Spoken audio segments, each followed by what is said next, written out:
गंगाधर येथे भर दुपारी भीषण अपघात. महामंडळ बसची मोटारसायकलला जोरदार धडक. तुम्ही पाहत आहात गाव ते राज्य मराठी न्यूज चॅनल. नाशिक जिल्ह्यातील नांदगाव तालुक्यात आज दुपारी एक गंभीर अपघात घडला असून गंगाधरी परिसरात महामंडळाच्या बसने मोटारसायकलस्वाराला जोरदार धडक दिल्याची घटना समोर आली आहे. या अपघातात वयोवृद्ध नागरिक गंभीर जखमी झाले असून त्यांच्यावर पुढील उपचार सुरू आहेत. नांदगाव शहरालगत असलेल्या गंगाधरी परिसरात भर दुपारी झालेल्या भीषण अपघातामुळे परिसरात एकच खळबळ उडाली.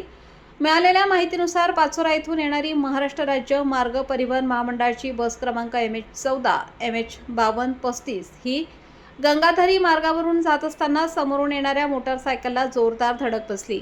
या अपघातात मोटारसायकलस्वार नामदेव अंबादास पवार हे गंभीर जखमी झाले. ते मोटारसायकल क्रमांक MH41 BB 0726 वरून पोखरीकडे जात असल्याची माहिती समोर आली आहे.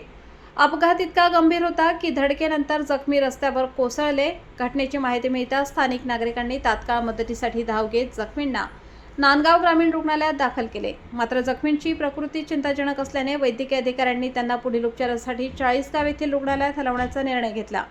दरम्यान या अपघाताबाबत नांदगाव पोलीस ठाण्यात गुन्हा नोंदवण्याची प्रक्रिया सुरू आहे. गाव ते राज्य मराठी न्यूज नांदगाव. संपादक विजय धामणे, नांदगाव, नाशिक.